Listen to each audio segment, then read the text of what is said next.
Vontimitta ZPTC ఉప ఎన్నికల్లో ఉద్రిక్తత కొనసాగుతుంది. ఉద్రిక్తతల నేపథ్యంలో మాజీ డిప్యూటీ సీఎం అంజద్ భాషా, కమలాపురం మాజీ శాసనసభ్యులు రవీంద్రనాథ్ రెడ్డిలను ఒంటిమిట నుంచి కడపకు తరలించారు. ఆకేపట్టి అమర్నాథ్ రెడ్డితో సహా వైసీపీ ముఖ్య నేతలను పోలీసులు హౌస్ అరెస్ట్ చేశారు. జెడ్పీటీసీ అభ్యర్థి ఎరగం సుబ్బారెడ్డి ఫామ్ హౌస్లో నాయకులను గృహ నిర్బంధం చేశారు. జిల్లా ఎస్పీ విద్యాసాగర్ నాయుడు నేతృత్వంలో ఒంటిమిటలో పోలీసులు పెద్ద ఎత్తున మోహరించారు. దీనిపై మరింత సమాచారాన్ని మా కరెస్పాండెంట్ అభిషేక్ అందిస్తారు. అభిషేక్, ఒంటిమిటలో జెడ్పీటీసీ ఎన్నికలో తీవ్ర ఉద్రిక్తత నెలకొన్నట్టు తెలుస్తుంది. వైసీపీ నేతలను హౌస్ అరెస్ట్ చేసినట్టు తెలుస్తుంది. పూర్తి సమాచారం ఏంటి? విజయ్, ఈ రోజు ఒంటిమిట్టలో తీవ్రమైన ఉద్రిక్త సంఘటనలు చాలా జరిగాయి.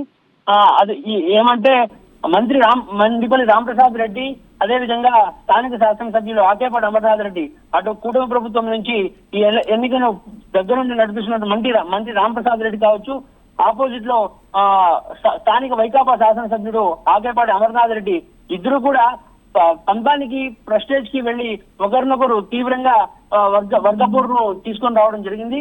ఈ సందర్భంగా బూతుల వద్ద మీరు అరాచకం చేశారంటే మీరు రిగ్గింగ్ చేశారు అని తీవ్రమైన ఆరోపణలు చేసుకుంటూ పెద్ద ఎత్తున మోహరించి ఒక ఉద్రిక్తమైన పరిస్థితులను ఖచ్చితంగా ఇక్కడ ఒంటిమిట్టలో ఏర్పడ్డాయని మనం చెప్పుకోవాలి విజయ్. ఈ సందర్భంగా వైసీపీ నాయకులు తీవ్రమైన ఆరోపణలు మాత్రం చేస్తూ ఉన్నారు. ఏదైతే మండపం వల్ల అనే బూత్ లో నుంచి బ్యాలెట్ బాక్సులను కూడా వీరు మంత్రికి సంబంధించిన వాళ్ళు అపహరించారని కూడా వారు తీవ్రమైన ఆరోపణలు, సంచలనమైన ఆరోపణలు చేస్తున్నారు. దీనిపైన ఈసీకి కూడా ఖచ్చితంగా ఫిర్యాదు చేస్తామని కూడా వాళ్ళు చెప్తూ ఉన్నారు. ఈ సందర్భంగా పోలీసులు కూడా పూర్తిగా కూటమి ప్రభుత్వం అభ్యర్థికి తొత్తుల్లాగా వ్యవహరిస్తోందని వీరు వైసీపీ నుంచి తీవ్రమైన ఆరోపణలు చేస్తున్నారు. అంతేగా ఇదే క్రమంలో అటు సైడ్ నుంచి మండిపల్లి రామప్రసాద్ రెడ్డి కూడా వైసీపీ నాయకులు అరాచకం చేస్తుంటే తాము అడ్డుకుంటున్నారు తప్ప తాము ఎక్కడ అరాచకం చేయలేదు అని కౌంటర్ ఇచ్చే ప్రయత్నం కూడా చేశారు. ఈ సందర్భంలో పోలీసులు కూడా ఈ రెండు వర్గాలను చల్లబరచడం కోసం, శాంతింపజేయడం కోసం తీవ్రమైన ప్రయత్నాలు ఎన్ని చేసినప్పటికీ విఫలమైన ప్రయత్నాలుగానే జరిగినట్లు మనం తెలుసుకోవాలి విజయ్.